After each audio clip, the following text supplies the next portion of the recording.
O próximo debate, e vamos rapidamente para isso, intitula-se Mulheres ou as mulheres no mundo. E temos precisamente mulheres do mundo para debaterem o tema. E fazemos assim, foi o que combinámos, eu apresento a moderadora apresenta as duas convidadas que vão debater o tema. A moderadora é Ghida Fakhry, foi jornalista e apresentadora da Al Jazeera. É jornalista, aliás, há mais de 20 anos. Tornou-se muito conhecida quando ocupou e exerceu funções para a Al Jazeera em Nova Iorque, nomeadamente durante os atentados do 11 de setembro de 2001. Está atualmente sediada em Washington, na TRT World, uma estação global. Ela aborda, sobretudo, questões da atualidade que vão desde as energias renováveis até à desigualdade de género ou direitos humanos e política nacional, doméstica ou internacional. É também uma das moderadoras dos famosos debates de Doha, que vão ser retomados em breve. A Ghida Fakhry é, além disso, uma versátil moderadora de debates e tem sido muito convocada para isso, em Davos, recentemente, também pelas Nações Unidas ou por diversas ONGs em todo o mundo, falando sobre todos estes temas, muitos deles relacionados com a capacitação das mulheres e sobre a desigualdade ou igualdade de género. É, portanto, apenas isto que eu tenho aqui para fazer. Vou abandonar o tabuleiro de xadrez e deixar-vos com a Ghida Fakhry. Ghida, please, the stage is yours. Thank you very much, José. Muito obrigada. José, thank you. I didn't understand what you said, but I'm sure it was all good things. So thank you for that kind introduction. It's a real pleasure to be here with you all in Lisbon today for what is a very special and wonderful event organized by the Foundation, and to moderate a very timely and important topic on the rights of women in the world today. We heard earlier about the experiences, the challenges, the struggles, and the aspirations of women in Portugal. How similar are their experiences to the experiences of women and girls in other parts of the world, in India, in the United States, and elsewhere? What are the key differences that women here have when it comes to the way other women fare elsewhere? Modo como as outras mulheres funcionam noutros locais e quais são os desafios comuns que todas as mulheres enfrentam. Vivamos no mundo rico e industrializado, desenvolvido, ou perhaps poorer societies within the developing world. Well, we are privileged to have with us today two prominent advocates of girls' and women's rights. They come from two very different worlds, two very different professions, but they have each used their considerable success and international fame to speak up for the less fortunate, less visible women and girls in the world today. One is a professor at Harvard University. She's a former US ambassador to the United Nations. The other is an award-winning actress, an ambassador as well, of sorts, for Girl Rising, which is a global campaign for girls' education and empowerment. Please welcome onto the stage Samantha Power and Freida Pinto.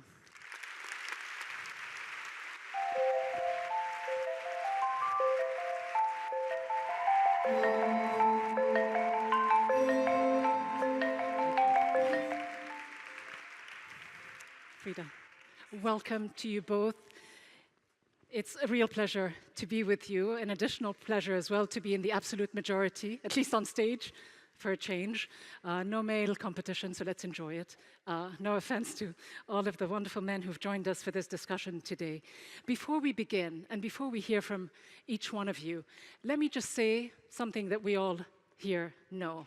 It's a basic fact, I think, that we have seen over the last couple of years, and that is that women's rights across the world has gained increasing prominence this year and last year, not just with the Me Too hashtag movements we've seen, but also with the marches that we've seen across many different cities in the US, but across the world as well, the political statements of solidarity that we've heard as well.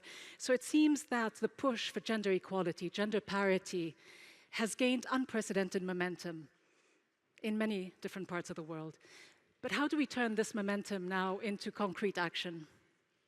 I've covered the UN for many years, and I think one of the main things there was that we talk a lot about women's issues, but how do we actually turn the conversation, this global conversation, into something more meaningful? How do we make women's issues and women's rights part of the global agenda? A timely and critical discussion to be had, I believe, and not least because, as we all know, women make up almost half of the world's population, something that we don't hear so much or talk so much about, and the statistics are debatable. But whatever the numbers are, whether it is 70% of the world's population, let me take it back, whether women make up 70% of the world's poor, or 2/3 of those who are without an education, who are not given the opportunity to learn to write and read, whether it is girls, is perhaps up for debate in terms of statistics, but what is certainly clear, and I think not debatable, and the research has shown, is that women in general and girls fare far worse off than boys and men do on many different fronts. Too many women around the world today in the developing world are not allowed to finish their education, to go to school, to learn. Too many women around the world are not given the opportunity to control their own lives, to control financial assets, land, to attain the highest political office in their own countries. So a lot of obstacles still facing women, although I hate to start on such a negative note, even though as a skeptical journalist I tend to. There have been huge strides that have been made, but it seems to me, and we will hear from both our speakers, whether there has been enough and what more can be done. Women in too many places are still far too underrated, underrepresented, and undervalued. Samantha Power, let me turn to you. We are going to be hearing from you first. You held one of the most powerful and visible roles in the US government for about 8 years, under the Obama administration, a cabinet-level position as US ambassador to the United Nations. You wielded both power and influence in a very male-dominated environment, the Security Council. But where did women's issues fit? Where did they feature in an agenda that was already packed with, people might say, far too and far more urgent issues relating to security and peace? Where do they fit in today's global agenda as well, in a world that is often too consumed by threats to national security? Top issues that I don't want you to answer just yet, Samantha Power, but I want us to perhaps think about as we carry on this conversation. But first off, let me please invite you to the stage for your opening remarks. Samantha Power. Thank you.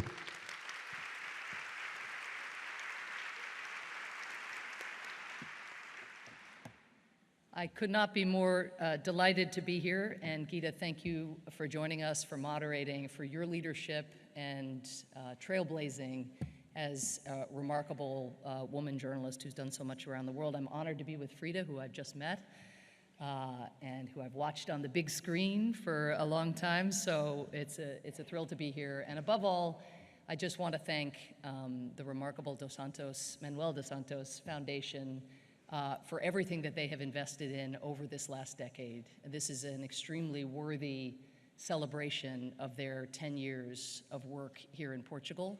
And I feel it's no coincidence that on their 10-year anniversary, they're talking about the most important issue of all, which is the empowerment and need for the equality of women.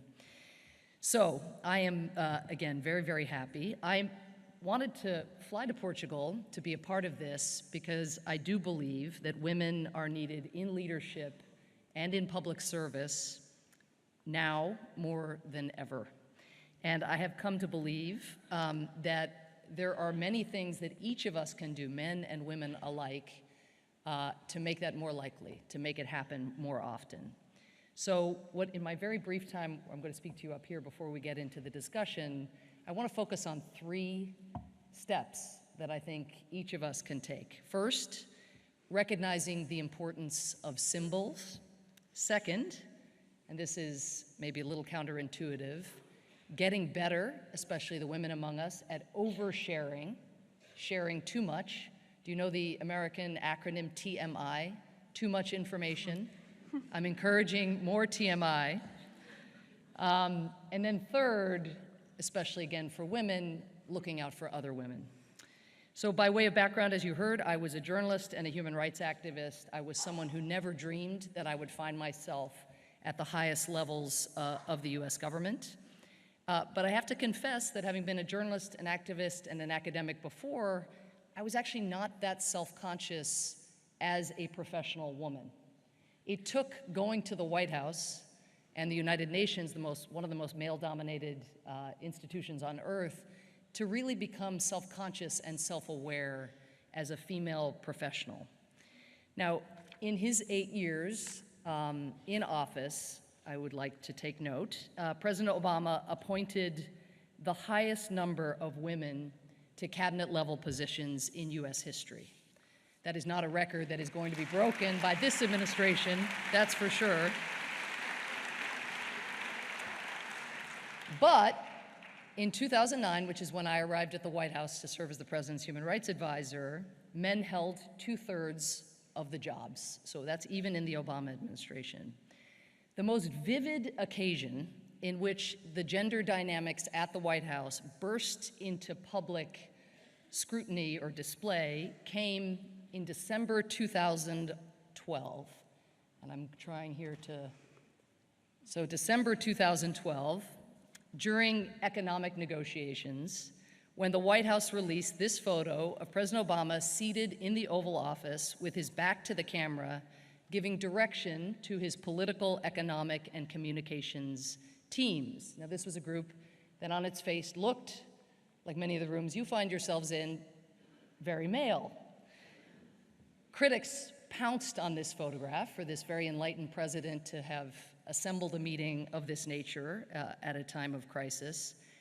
And when the critics pounced, the White House made a blunder, which is they actually thought that it was a good idea to respond to the criticism by pointing out that people actually just needed to look more carefully at the photograph. Does anybody remember this? Can anybody see what we're missing when we look at the photograph? If you look just behind the guy with the light blue shirt and the brown corduroys, you will see a knee. You will see not just any knee. And you're wondering, the Portuguese translation of knee, right, is you weren't expecting that. You will see the black tights, the leg, let me say the leg, of Valerie Jarrett. Who was that? So someone at the White House thought it was a good idea to say, no, no, no. There's Valerie Jarrett's knee. What are you complaining about? So Jodi Kantor, who actually would go on to be much heralded for her work on Harvey Weinstein and the Me Too movement at the time, and this was again back in 2012, tweeted Jarrett's leg as metaphor. So this maybe, if you do a conference like this again, this could be, part of the brochure. So President Obama, in hearing the criticism and being, again, the son of a trailblazing mother, the father of 2 remarkable daughters, and of course, the spouse of one of the great dynamos of our time, called the women advisors of his to the White House to talk about what more he could do. And in the years going forward, he changed those ratios of hiring and created full parity in terms of the hiring at the White House itself, but he also made a very special effort to call on and to affirm the work of his women advisors in meetings. So my first point today is that what we see matters tremendously. Take this photograph. I almost don't even need to say more. 5-year-old Jacob Philadelphia in 2009, tentatively reaching up to feel President Obama's hair to just make sure, really sure, that an African American just like Jacob was actually president of the United States, somebody with hair just like his. So Jacob seeing President Obama, and then the world seeing this photograph. Think of how much we learned just from seeing this. In his second term, as I mentioned, the gender dynamics changed at the White House, and the White House wisely decided to release in 2015 this photo of the president conferring with his advisors. When I look back at my own kind of jagged journey to joining you here today, I look back to this moment. I wasn't actually present at this moment. I was a kid, and I was a new immigrant to the United States from the country of Ireland, near here. And my parents subscribed to the New York Times, and I opened up the New York Times and I saw this image of Ronald Reagan's cabinet, and there was Jean Kirkpatrick, the first ever American woman UN ambassador, and the first ever woman to serve in the National Security Cabinet of the President of the United States. So I can't tell you that there's a straight line from my seeing that photo and I said, aha, okay, I too am going to go forth. No, it was nothing like that. But what you see matters. And the fact that I can remember exactly where I was standing in our kitchen in Pittsburgh, Pennsylvania when I saw that photo, I think is a reminder again of how our norms and our expectations get shaped by what we see. Since World War II, when the UN was created, unfortunately, as I think people in Portugal know uniquely well, there has never been a woman Secretary General. So there we go. 74 years, despite the great deference to human rights and fundamental freedoms in the UN Charter. This is the roster. Many of you will recognize Antonio Guterres here. Hopes were very high among many at the UN, not his hopes, but hopes were high among many that 2016 would be the year when a female Secretary General would be chosen for the first time. Guterres, I was very much a part of this selection process with the other countries on the Security Council. Guterres proved so experienced and so capable a leader that he was selected, but the pool of candidates was dramatically different than we had ever seen before. Twice as many women ran in 2016 for the position that Guterres now holds as in the entire previous history of the United Nations. The same is true in our current presidential election in the United States. We now have more Democratic female candidates running in the Democratic primary process than in the history of presidential elections in the United States. But the reason I draw your attention to this is to point out something more subtle. During the campaign, when Guterres and these other candidates, including many really quite remarkable women, were going around and trying to sell themselves, a friend of mine, the Jordanian ambassador to the UN at the time, Ghida Fakhry, who you probably know, Dina took note of something that was happening in the conversations with many of her male colleagues.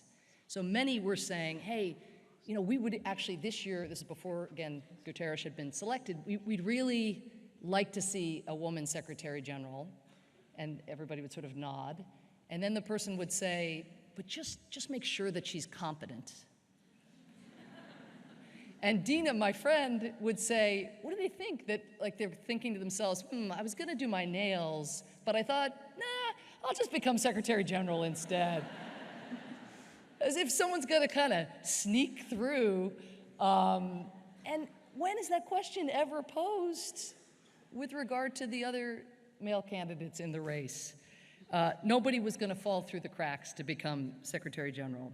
Now, I will say, Secretary General Guterres has followed through on his promise to be the most feminist Secretary General in the history of the organization. And he has now created, for the first time in UN history, full parity among the UN senior staff in terms of gender balance. And I can't tell you, you can clap for him if you want. We are in Portugal after all.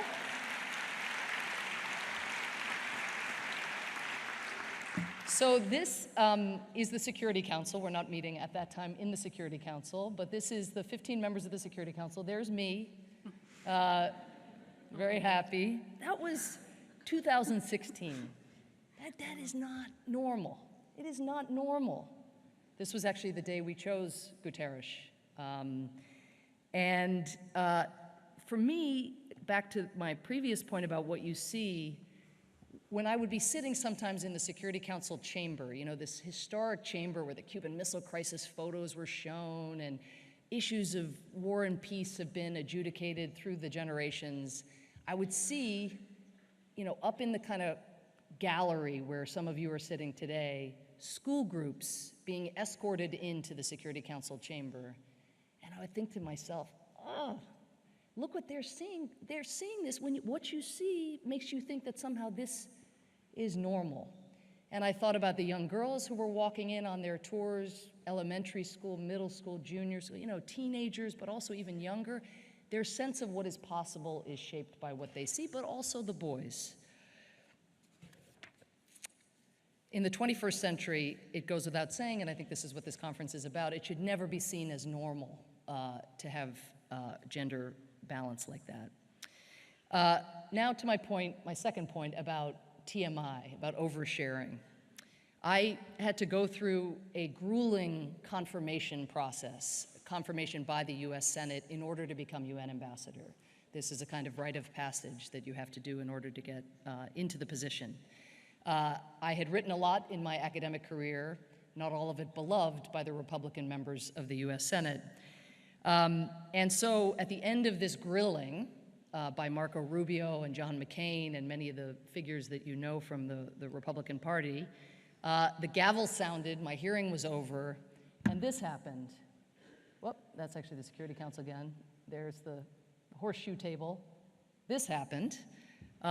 Which is that my then 4-year-old son jumped into my arms, I think just sensing that I had been under siege and wanting to kind of protect me, but also kind of hamming it up for the camera in a way I hadn't seen before. And a press scrum descended on the table with all the clicking lights and flashing everything. And I didn't think much about it other than, like many mothers here will identify, finally I will have a picture of me and my son, because my damn husband is in every photo, because he never takes his phone out. I will never exist for my son when he's older. He'll think my husband, who does nothing, does everything. So anyway, that was my actual thought. But what happened was that this photo appeared in a number of very prominent newspapers, including the Washington Post. And I started to get notes and letters from women all across the country saying how heartened and inspired they were that I was going to be heading into a big national security cabinet job with 2 young children in tow, and kind of saying, hey, if you can do it, I can do it. And again, I wasn't self-aware before that moment about what I was projecting. So from that point, this is when I began my oversharing. And while I was in the job, I talked about the inelegance and the difficulty I had, and I had help, but juggling these 2 children and the job that I was trying to perform for President Obama and for the country. So I talked, this is talk about oversharing, about nursing my young daughter while trying to manage with a secure phone in my ear the Syrian chemical weapons attack, while nursing on the phone with the Secretary General and with the Secretary of State and even the President of the United States. Not a great visual, but worth reminding people, again, that's what it looks like. That's the chaos and the craze often for many of us looks like that. My son, Declan, I had to explain my absences, so he now knows and knew then at age 5, 6, 7, 8, more about Vladimir Putin than any, and he would, when I was on the phone, most kids, trying to get their mother's attention, we all have had the experience where our children kind of huff off in rage. But I bet your child hasn't huffed off saying, Putin, Putin, Putin, Putin. When is it going to be Declan, Declan, Declan, Declan? So talking about one's doubts and anxieties, I think, is really important to remind people that they are not alone. And here I want to credit the foundation, whose report I know you just discussed in the panel prior to this one, and a report I read earlier today. And just take note of the fact that one of the things the report offers is the perspectives through data of other women on work, on housekeeping and housework and how it's allocated, on child rearing. And when you are a woman and you read that data, you feel joined. You see yourself in a cluster with other people, which I think is really important. And here these are just a couple of the very, I was about to say chilling, but maybe not jarring, maybe not even surprising to many of you here, You probably, the visual isn't so great, but this is the allocation. You don't even need to see the precise statistics. Maybe they were shown in the prior panel, but the gray is women, needless to say, and the white is men. And it's shopping, cleaning, organizing family life. And you can see how much work that working women, who are getting paid also to work, they come home and then this is what they return to, but they also return, I gather. What I loved about this particular slide in the report is it disaggregates childcare. It breaks it up into all the component parts. So I took a photo of this slide and I sent it to my husband.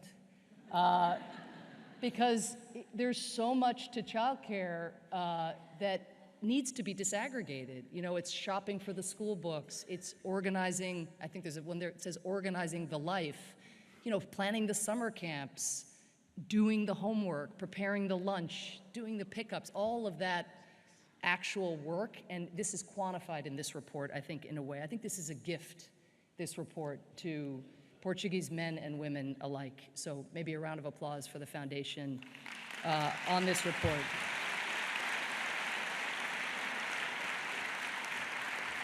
Okay, my third and final point before we get to Freida's amazing presentation is just simply an obvious one that I think is reflected actually hopefully by the three of us here, but that women need to have the backs of other women. At the National Security Council, I mentioned the gender dynamics sometimes were not ideal. There were 6 women senior directors, they were called. They're basically the top advisors to the president on the NSC, who were women, out of 26 total. And I, again, had the thought that only I was feeling like my points were not being taken as seriously as they should be. And I thought maybe that's because I do human rights. Human rights is very difficult to push in meetings. I thought maybe it's because I'm a former journalist. People think I'm spying on them or something. And then one day, a woman colleague of mine said, let's have a drink. Let's bring the women senior directors together and talk about how things are going. And this ushered in what we each put on our schedules, and we were each in very serious national security jobs in the height of the Arab Spring, but we made time every week for what we called the Wednesday group. So 24/7 jobs, on call all the time, but we were going to attend the Wednesday group. And each of these gatherings allowed us to talk about our kids, to talk about our failed romances, to talk about our struggles in what we were actually trying to achieve in the jobs that we were in. And we received a quality of attention that was often lacking in Washington generally, and even in the White House. It didn't mean we agreed with one another. Some of my fiercest arguments were with other women who worked at the White House, but we did not leave each other's points hanging in the air. And as we compared notes, I realized I needed to do more to slow down my hiring process in order to ensure that more women were in the pool of candidates that I was considering, and that I brought more women on board. So I learned a tremendous amount from these women. I also realized that I needed to use my perch when I got to the United Nations to try to look out for the rights of women around the world. And that produced this, and this is my last slide for you, this campaign, which I named #Freida20. And this was an effort in advance of a Chinese summit chaired by President Xi at the United Nations, which was meant to celebrate 20 years of progress for women's empowerment and equality since the Beijing conference that you may remember from 1995. What we decided to do is every day for 20 days in advance of President Xi's summit, we would profile the life and the trials and tribulations of a great woman leader around the world, but someone who may not have been a household name beforehand. And each of these women had been locked up. So there are people up there from Ethiopia, from Uzbekistan, from China, where even protesting sexual harassment was getting people locked up just as they were about to celebrate 20 years of progress. So I hung a very large jumbo portrait of each of these women each day in the window of the US mission to the United Nations, which is across the street from UN headquarters. This did not go over all that well with some of my colleagues, as you might imagine. But I am very pleased to say that combining this effort with that of the families and the friends, above all, of these women, we were able to secure the release of 16 of the 20 women who are depicted here. And what is so important about that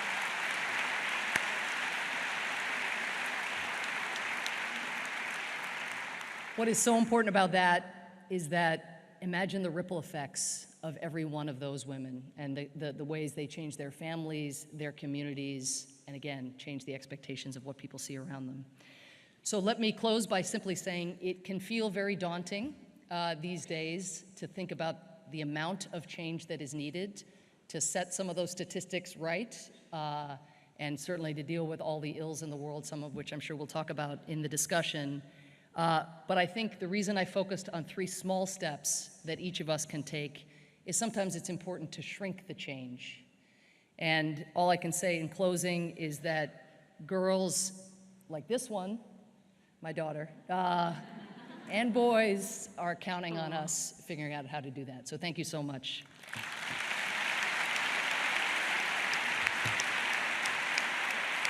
Thank you.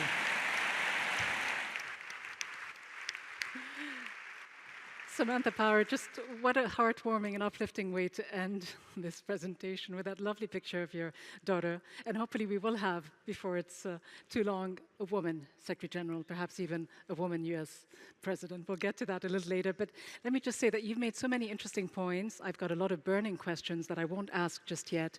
But I think it's issues that so many of us women can relate to, including the frustration of appearing in too few pictures with the kids, the invisible moms. But more about that later. Thank you, Samantha Power. Freida Pinto, you were born and raised in Mumbai, in India.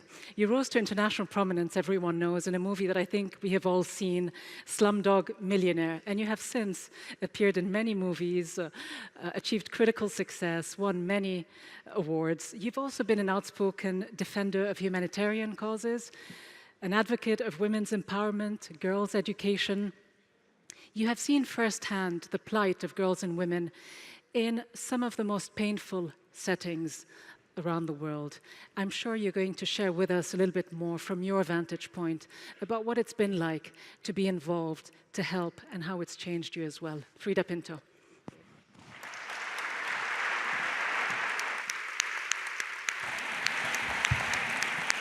So we haven't even gotten to the core of the discussion. I already feel like I've learned so much from you, Samantha.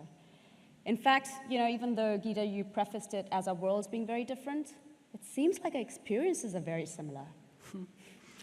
So when I was asked to come here and speak to you and be part of this incredible endeavor, share my story with all of you, and talk about women today, I felt deeply honored that you found my story inspirational enough for me to be here. The idea, I suppose, is to rekindle that faith and the magic and the belief in what is often referred to when it comes to my life and Slumdog Millionaire and everything that followed as the ultimate fairy tale. And I have to agree with you. It was magic, all right. But not the kind with just stardust and red carpets, but truly the kind that had its rabbit holes and the distorting house of mirrors included. So 11 years ago, if wise old Yoda told me that my fairy tale beginning was about to see greater heights, I would probably see his point, but I don't think I would fully get what he meant. In the beginning, I felt that stereotyping stardust just covertly fall over the shoulders. I was walking down these often lonely but exclusive red carpets and getting snapped by the lens of that underwritten minority representation, amongst many, many, many other elements that came together to form my Hollywood fairy tale. You might be a little confused as to why I'm calling this a fairy tale, but don't be, because it most definitely was. So a fairy tale, by definition, is a story from another land, maybe a mystical land, which is all about victory at the end of it, with the help of some magical creatures and their unique spells. So was mine. So there I was, out of an multi-award-winning, Oscar-winning film, being courted by some of the biggest filmmakers, the biggest blockbusters, being offered every film a newcomer could only dream of. And there I was in this world where they didn't see me and they didn't understand me. There I was with this masked nervousness, this smile pasted on my face, a certain level of cluelessness, riding the wave because I just couldn't afford to lose its momentum. And there began this adventurous twist to the plot line of my fairy tale. This very loss of momentum is called all kinds of things in our worlds. In my world, they say, her star has waned, one-hit wonder, failed artist, and many other such things. What's worse than actually hearing these things is actually giving it life by believing it. And it hits you the worst because you just don't see it coming. In fact, I clearly remember that accepting it to myself was probably the hardest challenge. I wasn't in a place yet where I could dictate terms, nor did I know how to make those in power write parts that represented the complexities and the dynamism of the female narrative, especially the non-white female narrative. Now, don't get me wrong, and I'm not trying to be a pessimist. There were some people who truly believed in me, and they really tried. Those are the people I will call my magical creatures with their unique spells. They were men and women. And then there were some who praised themselves for trying, and by that what I really mean is they talked about how important it was to have diversity and representation in film and television, and then they conveniently fixed that issue by casting their picture-perfect token brown person in their huge blockbuster. So in 2014, amidst the state of anxiety that was partially caused by this erratic state of employment that I had, I felt like I was done. Not done with trying, but done with playing second fiddle to white men. Done with making excuses and listening to excuses. Done with being afraid of calling a spade, well, a spade. So after some careful internal deliberation, which by the way was also dubbed as total insanity, I decided to stand my ground and honor my talent. I decided to say no to the roles and the parts that undermined me, no to the experiences that troubled me, and no to the parts that further distanced me from myself. So basically what I'm trying to say at that time in Hollywood, what I was about to do was say no to almost everything. So now I've come in kicking and screaming, and I thought my strife was going to end very soon when my agents and representatives and studio execs saw that I'm demanding to be taken seriously. And I thought that they would dig deeper and substantiate it with roles that were more meaningful. Rude shock. They didn't care. They continued making their money, and they continued writing their staid female parts. And what I started out as a protest turned into a massive nightmare. 2.5 years of being completely unemployed. So is this really a fairy tale, you may wonder? But believe me, it absolutely was. Because this is the point in the fairy tale. This was the moment where I met my knight in shining armor. No, not a boyfriend. See where those minds go. But it was a very true and dear friend, a friend that I'd kind of lost touch with. My vulnerability. Vulnerability, as I soon learned from my binge sessions on YouTube with Dr. Brené Brown. If you haven't watched her sessions, you have to watch them. She is amazing. Vulnerability is the birthplace and the gateway to innovation, creativity, and change. To create something is to make something that has never existed before, to embrace a certain uncertainty, and what could be more vulnerable than that? Because how else was I supposed to overthrow these careless and messy stereotypes if I hadn't even for a second experienced what it meant to be stereotyped, what it felt to be stereotyped? I had spent so much time and energy trying to outsmart my vulnerability, trying to run away from it, trying to mask it with this bravado and be heroic, that I totally didn't pay attention to the fact that courage is not always an outward and loud performance. In fact, many a times it's just your internal strength, and I already possessed it. It kind of felt very feminine. My problem was that I was just not owning it. So this took me this long to realize that courage and fearlessness was not the same thing.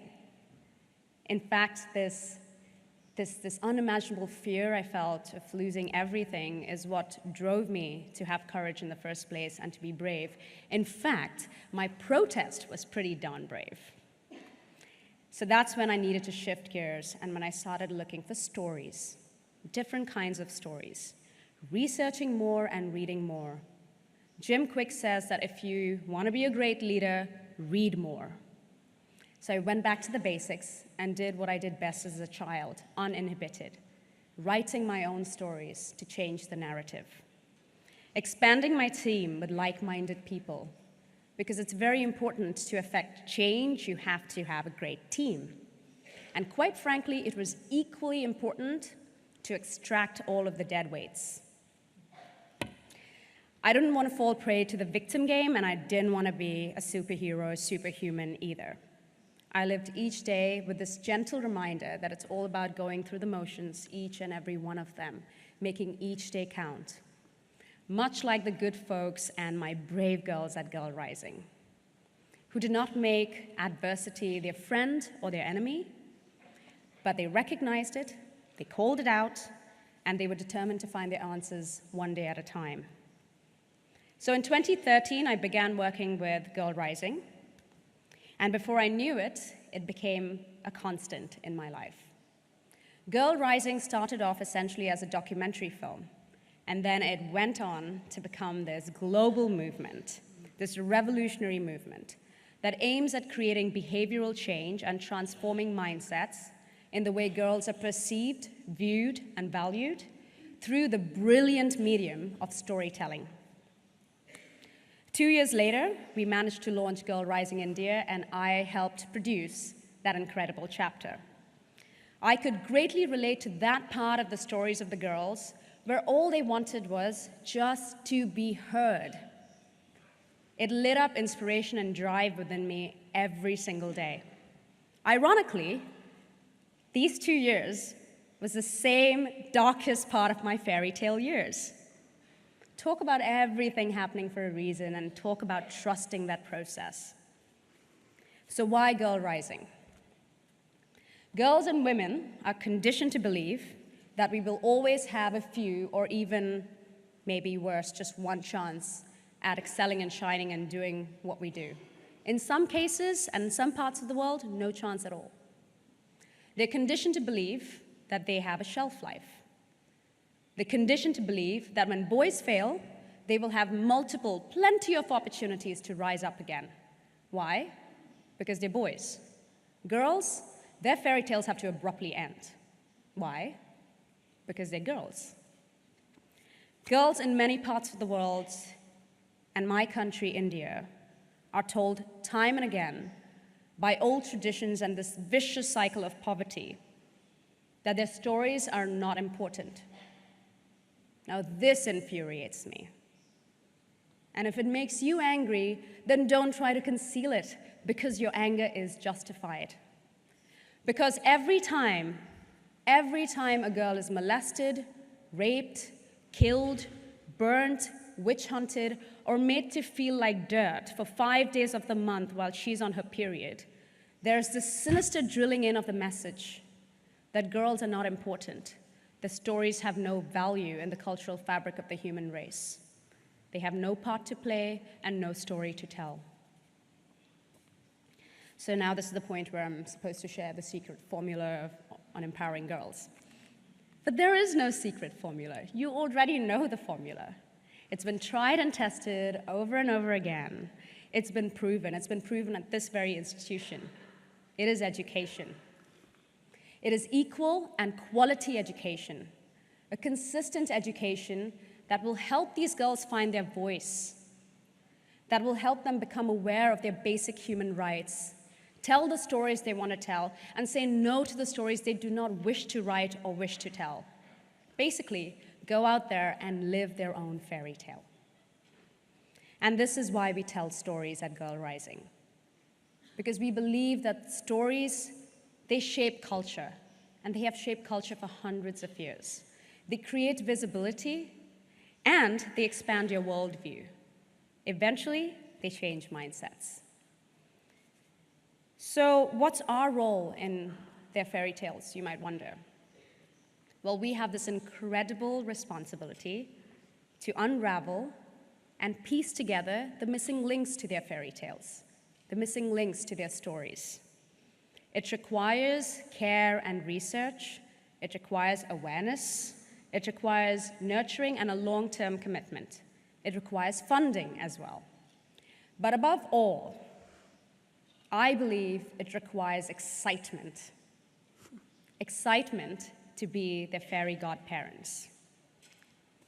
Because we need to have families that are healthier, violence that is held accountable, poverty that is less rampant, climate change that is understood and tackled, and a reminder of how economically significant the contribution made by girls is to any country's GDP. And in the end, well, isn't this the fairy tale we all dream of? Doesn't the happiness of our fairy tales depend on the happiness of the entire kingdom? Or, I don't know, is this too idealistic? Is our fairy tales just individualistic? What is the big picture? Thank you.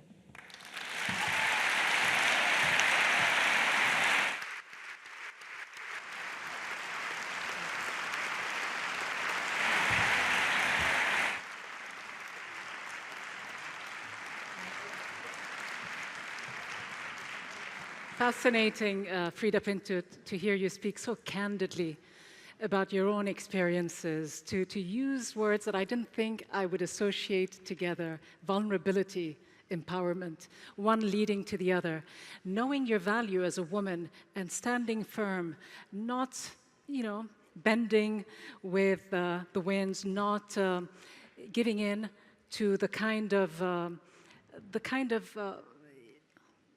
I'm being slightly distracted by the lights. Not giving in by all of the discrimination that we've seen, whether it's in your industry, which led to the Me Too movement, or further afield. I have so much that I want to talk to you about, but I felt that you touched on so many key issues.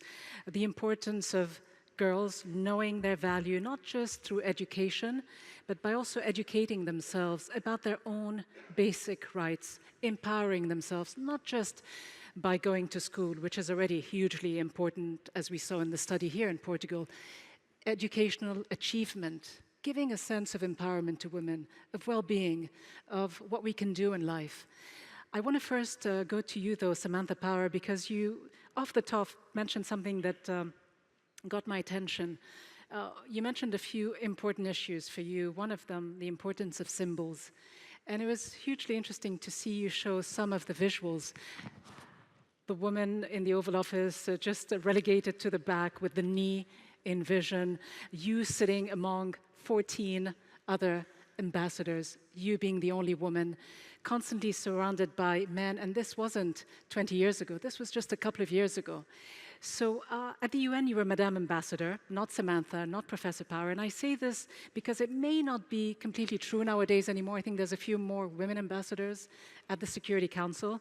But my point is this: you were sitting in that male-dominated, all-powerful chamber of the United Nations, surrounded by all these men.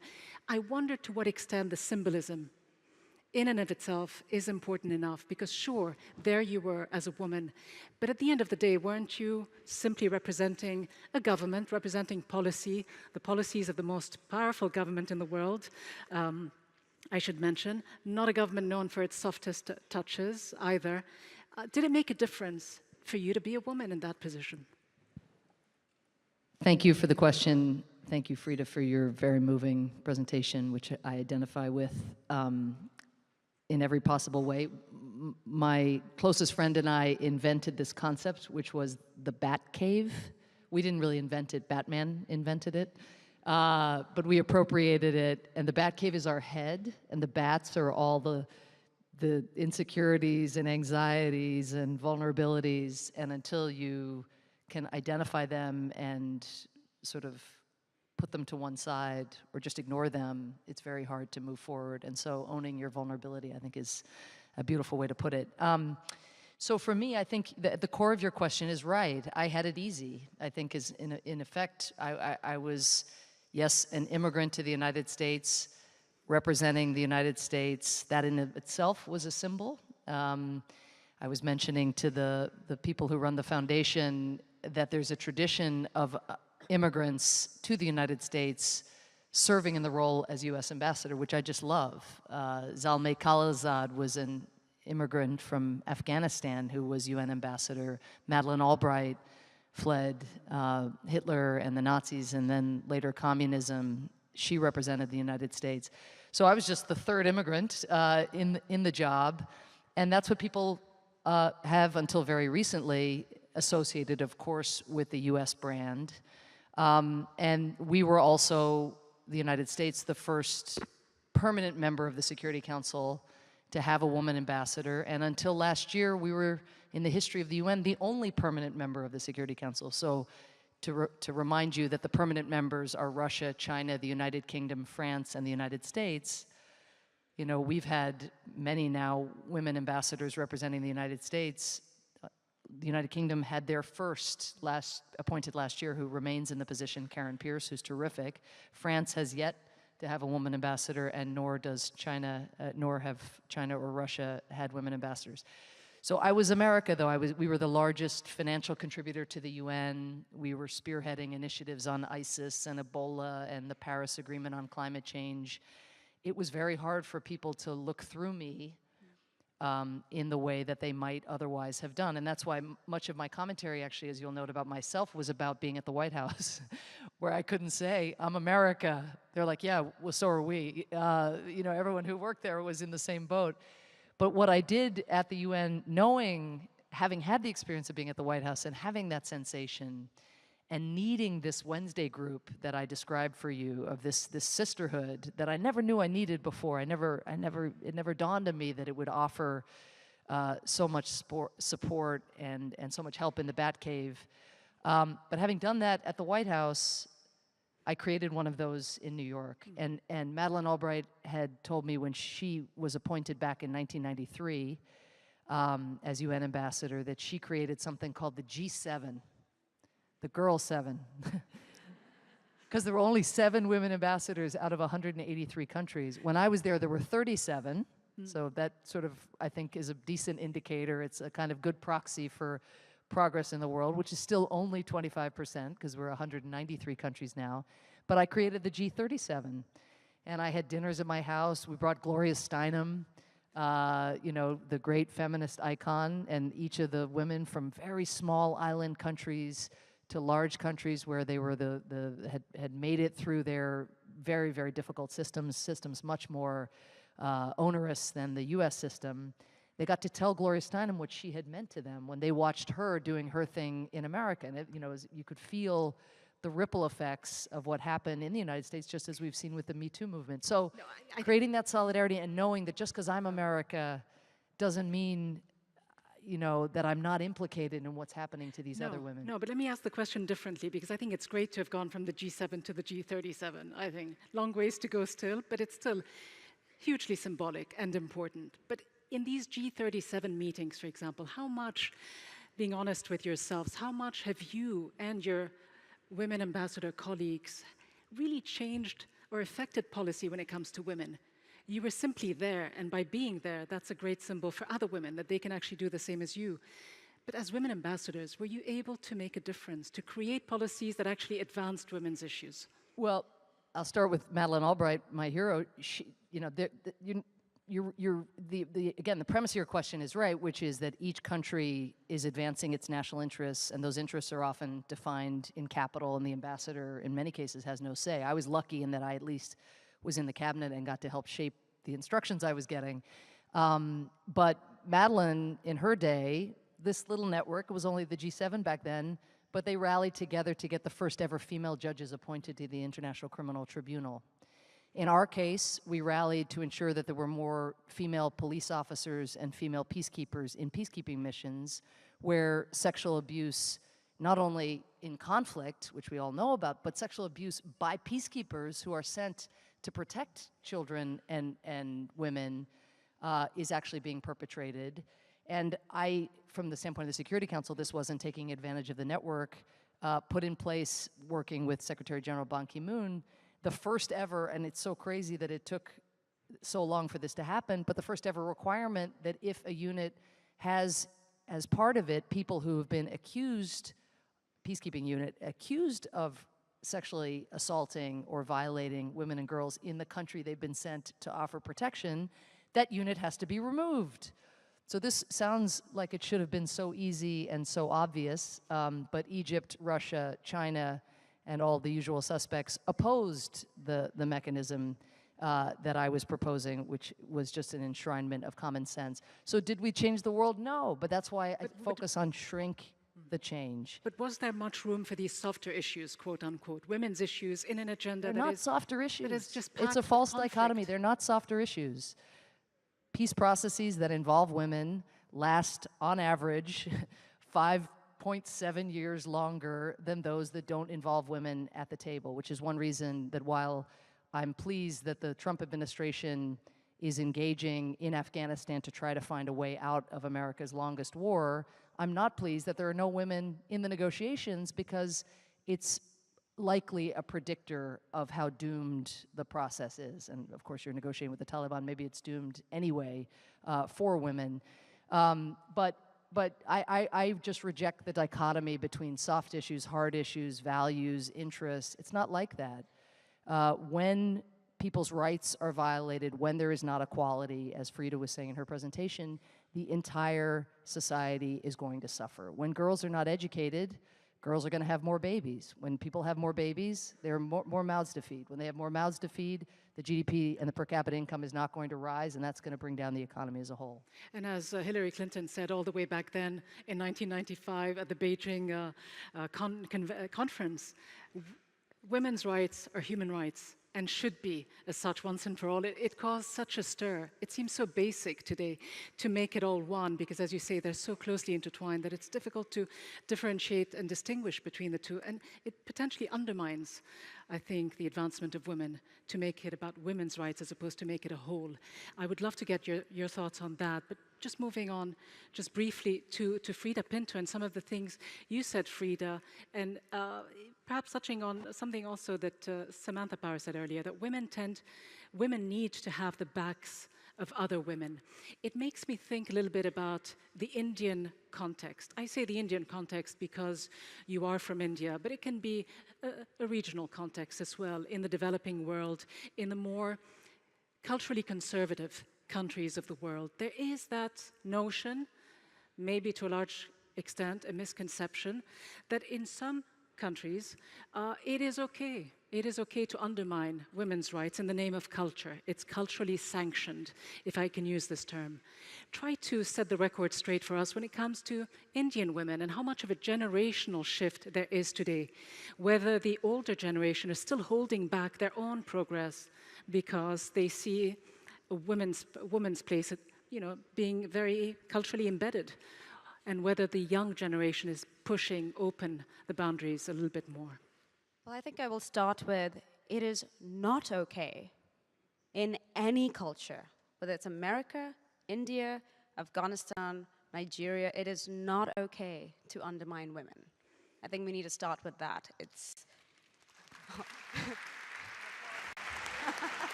And I think it is sad that we even have to question if it is okay, or if it is the fact that it is normalized. Is that okay?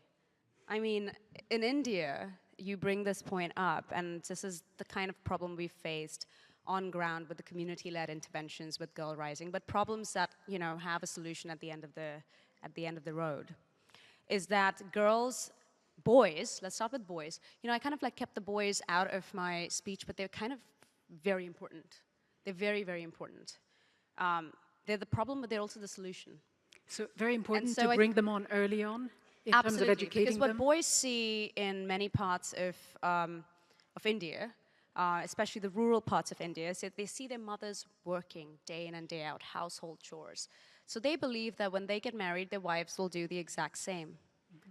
Girls constantly see that boys are allowed to go to school, and they're not. They're held back, and the education is abruptly ended before the age of 14, 15, because they're going to be married off.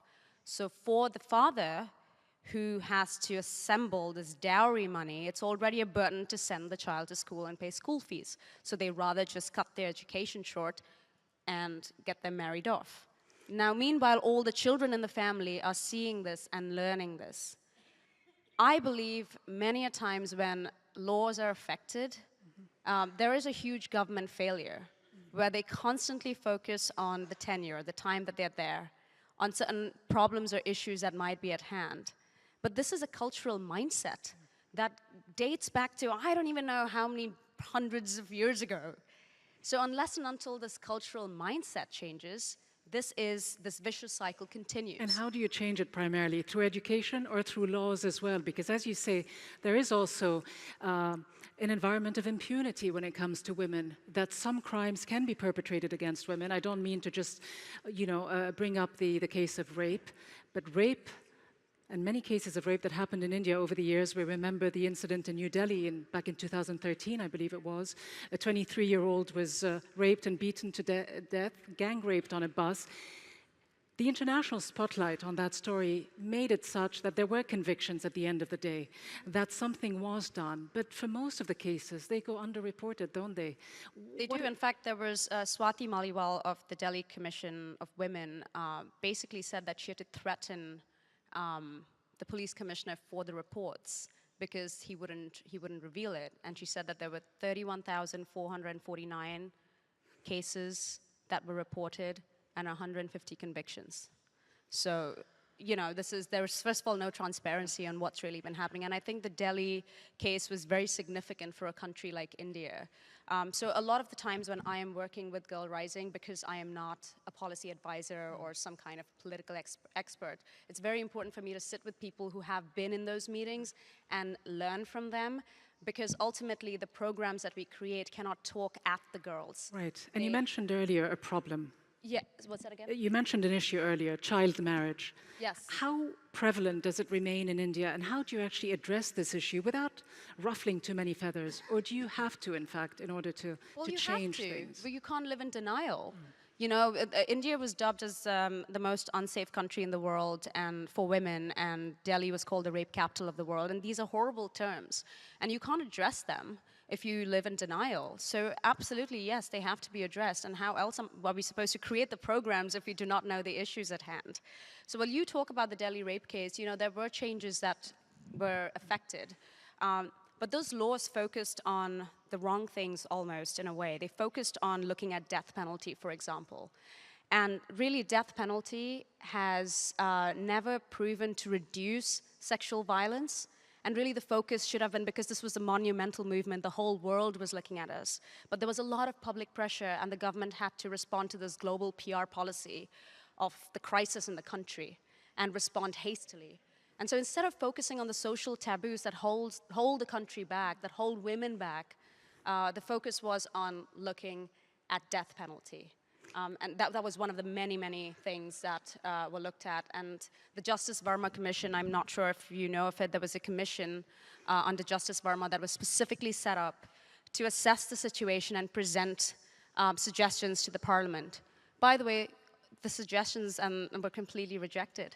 One of the suggestions was about sexual education, and the second one was looking at marital rape.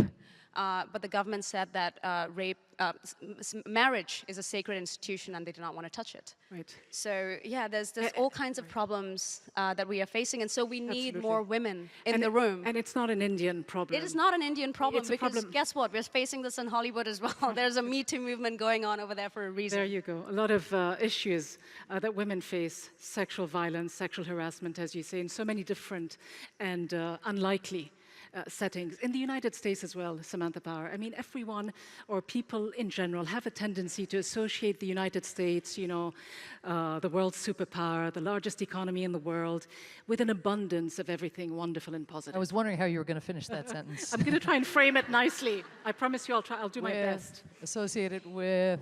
But there's a sense, Samantha, would you agree, that, you know, people feel that the United States has a basic standard of living for everyone, human rights for everyone. But that is not, would you agree, the situation for a lot of women working under minimum wage, having to make do with healthcare, childcare, domestic violence, rape as well, happening on some US campuses. It's a mixed picture, would you agree?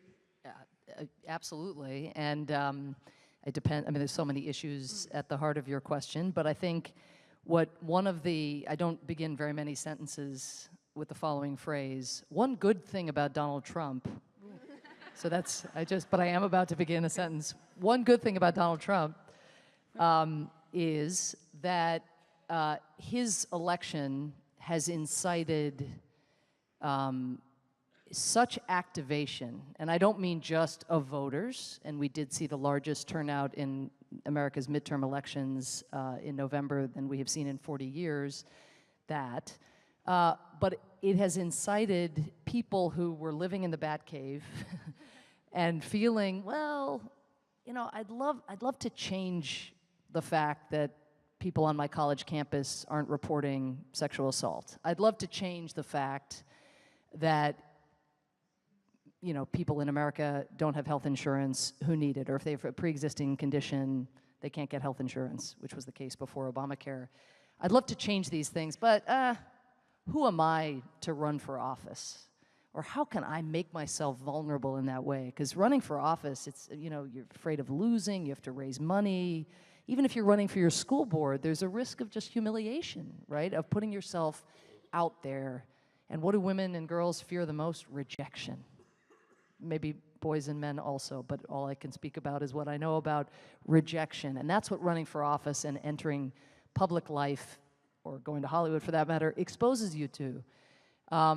But what has Donald Trump made people think? They think, on the one hand, if I want to contest the cruelty and the violation of dignity and the attack on democracy being perpetrated by the person who happens to be our president, I need to be part of the change I seek. So that's one dimension. But the other dimension is, if he can be president, I can run for the school board. And so, you know, I take your question, which is about all the ills. The ills are there, but they're going to be there until people who are more interested in doing things from public office than being in public office are occupying those jobs. And the wave, it's not just about the number of women in office, which of course has broken all the records and everybody knows about. Look at the backgrounds of those women. They're not professional politicians. They're former business people. Yeah. They were intelligence officers overseas. They are school teachers. They're the mother of somebody who was shot and killed, of a son who was shot and killed in gun violence. They know of what they speak, and that is what they are trying to bring to public life. And there's already 4 women candidates who've said that they would run in next year's election. Yes, as I mentioned, more women candidates than in the history of the American presidency. Would you ever consider running? I'm Irish, you know, I'm from Ireland. I'd love to be in public service again, but I can't be president because we have strange laws that Arnold Schwarzenegger was trying to get changed for his own benefit, but he has not succeeded. So for now, it's a no, but it could change. No, Samantha Power, but just a quick follow-up, because you mentioned a number of interesting things. The anti-Trump movement, in a way. It's interesting to hear him the other day. I don't know how many of you watched the State of the Union, taking credit for all these women. Raise your hand if you watched the State of the Union. Okay, well. Wow, that's really impressive. It was late. Donald Trump would say that 2 million of you watched the State of the Union. Just on the basis of that show of hands, it looked exactly like 2 million. Fact-checking, exactly. But taking credit for all these women, and it's a record number of women, as you say, who've come to Congress, many of them because they're determined to be responsible citizens, activists, wanting to change the landscape. A couple of questions. The marches that we saw across the US, Samantha Power, to what extent, in your mind, were they an anti-Trump movement and women simply wanting to voice their political opinions about him? To what extent were they simply about women demanding their equal rights? Because I don't know how many people in the audience know this, but it is surprising to many of us to realize that in the United States today, women still make far less than men for equal pay. To the dollar, to every $1 that a man makes, a woman still makes about 79 cents, and it's actually much less for women of color. 61 cents, I believe, for black women, and about 52 for Hispanics. Having said that, I know that Obama tried to change things. Why isn't it working? Because you don't turn water into wine overnight, because there is a tendency now, unfortunately, to want to oppose the person in the opposite political party, irrespective of whether you agree, irrespective of whether your predisposition was to agree with that individual. As you heard Mitch McConnell say when Obama was president, our #1 priority is to ensure that he doesn't get reelected, even if we agree. And that tendency is cutting in both directions, so the possibility for implementing the changes you seek is greatly limited by polarization.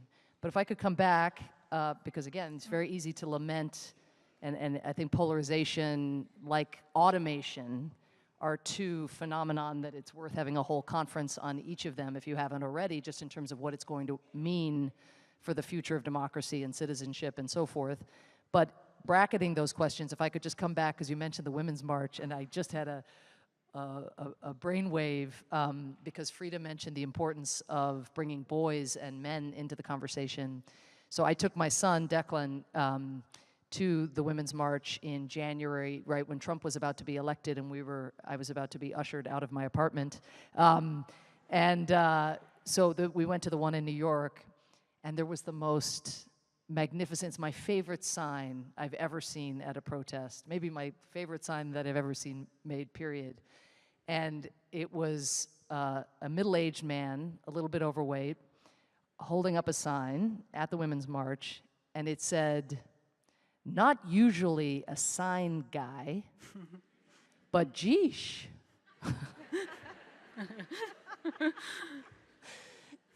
So, again, you're asking very good questions that if we had time, we could really get into. I mean, healthcare, automation and the future of work, the globalization and trade and how people are getting left behind. There's so much to deal with.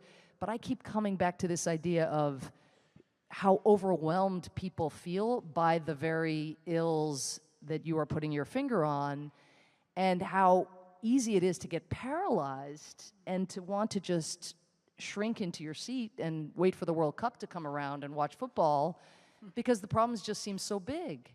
But sign guy, teaches, okay, it's not much on a given day, but I'm not a sign guy, but I'm out here at this protest, and I've brought my children, and they are feeling the solidarity and the power in numbers. And by the way, there's a direct link, which we'll never be able to prove, of course, between these marches, which people ridiculed and said, they marched, they came, and what came of it? See the State of the Union and all those ladies in white? Mm-hmm. That's what came from those marches. Right.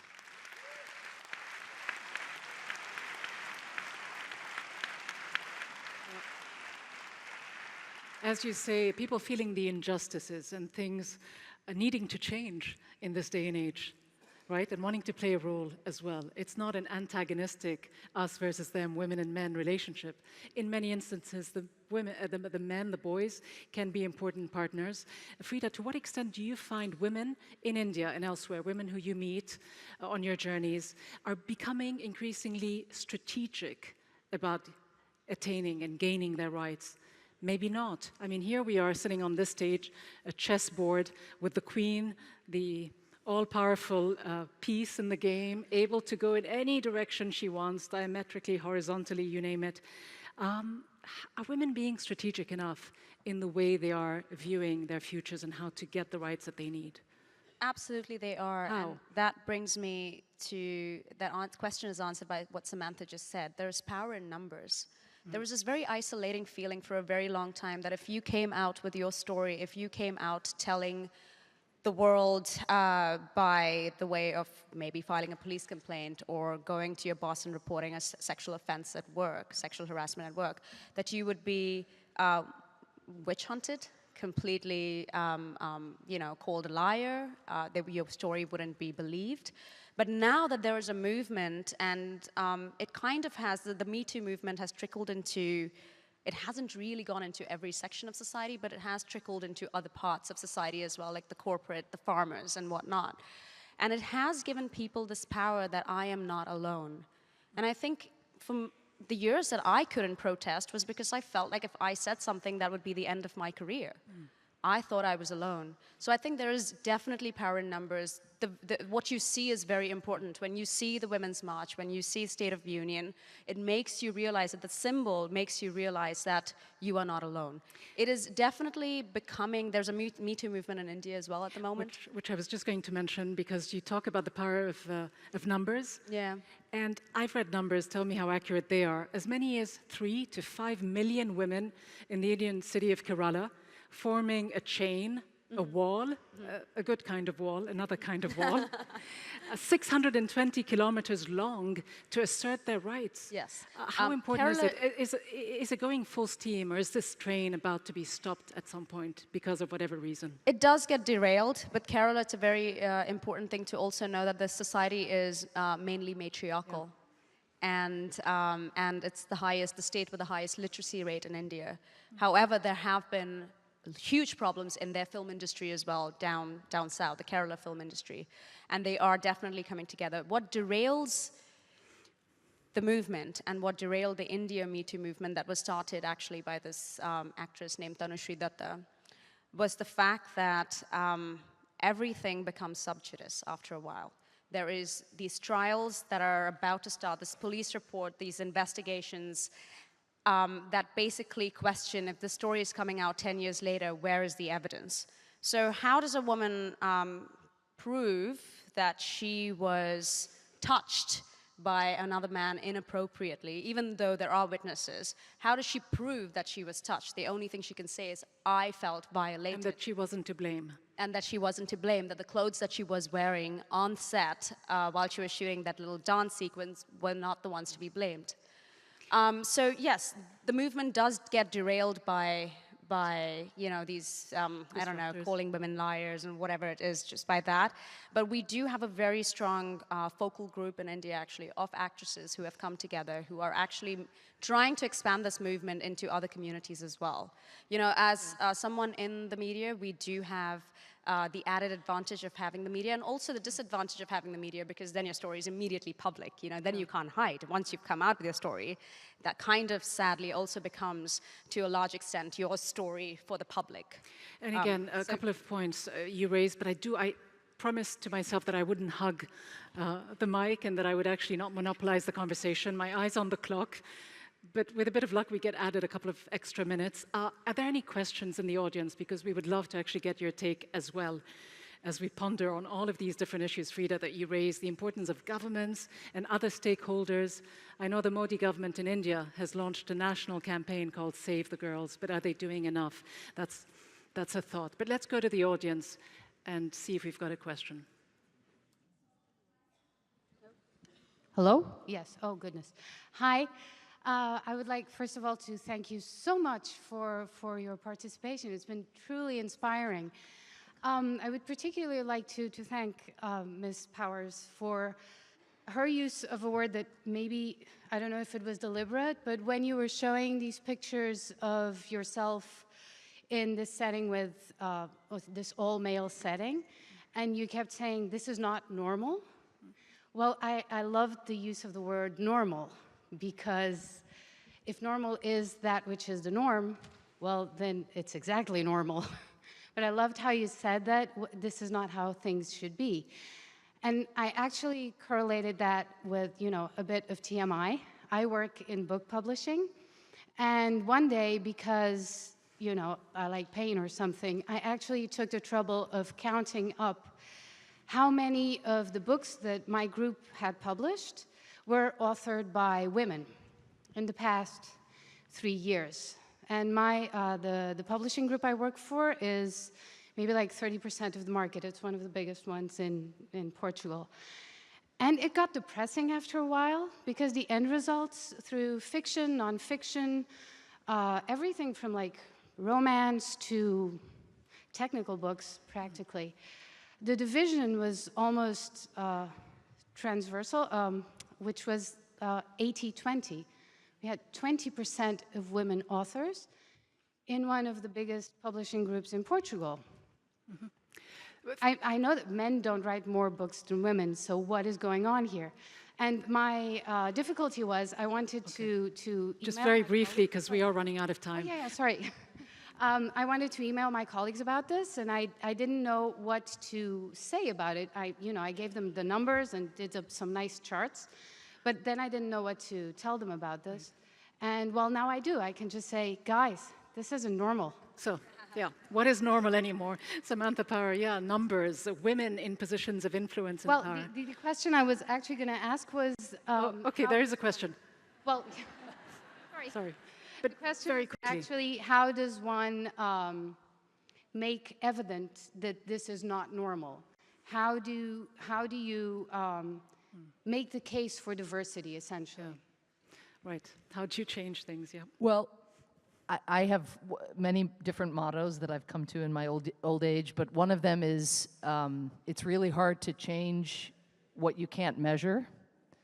And so what you did, I think, is illustrative of a first step, right? First, you had to know. You probably thought it was bad or you wouldn't have measured, so you had an intuition. The foundation scholars who undertook the studies, the surveys that I included a couple slides and were hard to see, you should look at in the report itself, they had an instinct probably, but then they measured. And it's very concrete and it's irrefutable. Then the question is, what do you do with the data that you've gathered? So bringing it, of course, to the head of your publishing house, but I believe there should be non-governmental organizations, or depending on the system in your country, in this country, or in my country, venues where this kind of data gets tabulated and then publicized by the press. Freida would be more interesting on this than me, but one of the things that I think Reese Witherspoon and others have done, they just measure not only how many women directors are there, not only how many major parts for women and minor parts for women, but screen time for women, which I found so fascinating. That's the most chilling of all. And again, I had an intuition, it's probably bad, but I would have thought 65, 35, and it's catastrophic. And to add to the screen time, what is the content? And the role, exactly. And the screen time. You'd be amazed how many scripts in the early days, right after Slumdog, would come to me where I'd say something and the next line would be like, help me. And then I get helped, that's it, and that's my role. So it is very demeaning, and you're very right, that's the kind of work that we have to research, that we have to get into if you want to overthrow the way women are perceived. Very interesting. In the last 4 minutes that we have, I want to get both of your final thoughts. I do also want to frame a couple of questions, if I can. To you first, Freida Pinto, talking about how we can change this normal, quote unquote, more women in positions of power, not just in government, but across every field, not just women actresses, but women shakers and movers, perhaps, women CEOs of companies. There's apparently fewer than 25 in the Forbes top 500 companies in the world. How many more women in those positions do we need beyond the numbers, 50-50 parity at the United Nations, which you quite rightly mentioned is what's been achieved now? What do you think is a priority to move forward? And you, as someone who's a role model for so many girls in India and elsewhere, you have not just a voice, but a megaphone. How do you use it? And what do you think about the importance of symbolism? I grew up with, in the 1980s, with the notion that a woman in India was leading the country, that populous country of back then 600-700 million people, Indira Gandhi. How important is it to have someone like her? Does it make a difference? Is there the next Indira Gandhi out there? Your thoughts, your final thoughts. I hope there is the next Indira Gandhi out there. Well, I can only speak to what I do, and I am very proud of the work that I do, and so that's going to be my playground, and it is storytelling. I think I'm kind of guilty, and I have been part of films where my characters, the roles that I played, were very demeaning, in a way, to women. And by that I mean it wasn't where I was overly sexualized or whatever, but there was one particular film in which I was supposed to play a primatologist, and I was told to research Jane Goodall. But when it came down to costume fittings, they stuck me in high heels and asked me to run down the Golden Gate Bridge. And when I protested and I said, but why high heels? You asked me to research Jane Goodall. Have you seen any of her videos? And how am I supposed to work with animals if I'm in high heels? And they said to me, well, it doesn't matter. And I took it. So I think what I can do as an actor, as an actress, a female actor out there, is I can be more responsible. It sometimes comes at a cost, and the cost is money and the value that we attach to it. It might come across as that I'm not interested in really putting myself out there in films, but that's okay. I produce my own material, and in the material that I produce, I want to be able to represent the stories that are untold, the stories that never get told for whatever reason. Lack of funding, no one wants to hear about a story of a burqa-clad brown woman. Well, guess what? They do want to hear it. You just haven't told it to them. And so I think that's what I can do in my world of storytelling, and what I can continue doing as an actor when I go out there and pick and choose my roles. And the last thing I can do is form the right team, because I can't do this alone. It's impossible. You know, there's a whole machinery out there that makes a movie, that goes out there and puts a film out there, and then distributes the film. So it's very important that I find the right team members, and if I am producing a film, to make sure that it's at least 50% or more women. Thank you very much.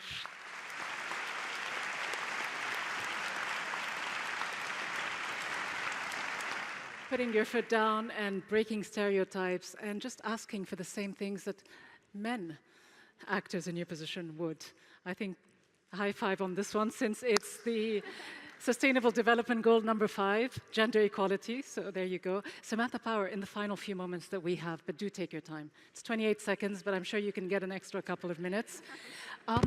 Yeah, you've been asked to sort of, look into your little crystal ball and tell us how we move on from this situation. How do we? What needs to happen, do you think, as a former and very likely future political decision maker? Samantha Power, what would you do? What would you focus on? How do you feel? How optimistic are you about the way the women's movement in the US and elsewhere has progressed? And just on a final note, Antonio Guterres, we mentioned him earlier, everyone here knows him, Secretary General of the United Nations. I was fortunate to have a Facebook Live discussion with him exactly almost a year ago on the occasion of International Women's Day. He told me something that surprised me, but that sort of inspired me in a way, and that came out from the norm of sort of very diplomatic language at the United Nations. He said, power is not given, power is taken. I don't know if it was a call to arms. I wonder what you think women need to do. Thank you. And again, thanks to everybody for being here and being part of this and caring about these issues. I guess you asked if I was optimistic. There's a wonderful late, great social scientist who invented the field of behavioral economics named Amos Tversky, an Israeli scholar. And he had a great line that I live by, which is pessimist. Why would I be a pessimist? If you're a pessimist, you just suffer twice. Mm-hmm. So, and that's not just the most pessimistic thing you could say, of course, but it's also, it's not mobilizing, it's not activating. So I act as if change is possible. I act as if we can find a way also within our democracies to contend with the new kind of populist authoritarian tendencies that are revealing themselves. I act as if we can, and I think that there's a lot of grounds for hope in this area, that we can imagine our societies living on the basis of the golden rule that each of our cultures, for all of our differences across geography and wealth, embrace. Do unto others as you'd have done unto yourself. So that's where I think my optimism comes from, is that, what do we teach our kids? If we could only have states that sought to enshrine the kinds of values that as parents we are trying to enshrine to young people, most of us, I hope. You know, that if you could imagine governments operating on the basis of some of those principles, we'd be in decent shape. So that's one response. Second thing I would just like to note, which is a little bit heretical or maybe a little bit out of sync with where we've each been going in our discussion up here, but I note that some people have approached me in the Portuguese press since I've been here and said, okay, there are these women candidates running for president, Amy Klobuchar and Elizabeth Warren and Kamala Harris, I'm forgetting one, and Kristen Gillibrand, but aren't they just, you know, does it matter? You know, aren't they just going to lose? Aren't women? And my answer is, I don't know if they're going to win, but if they are to win, just as if a woman is to become a CEO, or if a woman is to be the best actress possible, or director possible, or professor, it won't be, and it shouldn't be also just because they're a woman. It shouldn't, you know, no. What are these candidates, how are they going to define what their vision actually is for leading the United States, for living by the golden rule, for pulling people up who feel like they're being left behind by international trade or by globalization? Why are they running? Because, of course, none of the women who've entered the race are running simply to become the first woman president any more than Barack Obama ran to become the first African-American president. And so I say that because I know we have young female students in the audience and young professionals, but one of alongside the solidarity and the sisterhood and the shrinking the change, know something about something. You know, have a core and a content to what it is that you want to make happen from a position of leadership. And that, of course, can and must encompass advancing the rights of women and girls, but to have more texture than that as well is essential, because sometimes we can get drunk a little bit on the sisterhood. And I think it's just really important to buckle down. And the truth is, until things change, you're going to have to be better and do better and work harder and do the housework too until things change. You're going to have to do it all. But you know, having that rigor is essential. And then my last and final word, because how could we end an event celebrating the foundation and all of its amazing work without quoting Eleanor Roosevelt? So Eleanor Roosevelt, my favorite Eleanor Roosevelt quote, "A woman is like a tea bag. You don't know how strong she is until you put her in hot water."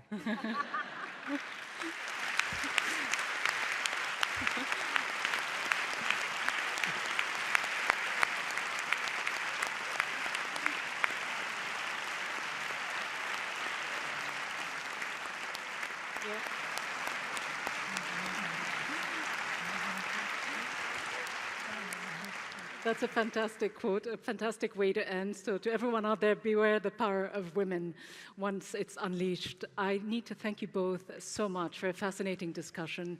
We have learned so much from your insights, from your great experiences on this topic. So on behalf of all of the audience here, thank you both very much indeed. Freida Pinto, Samantha Power.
so much for a fascinating discussion. We've learned so much.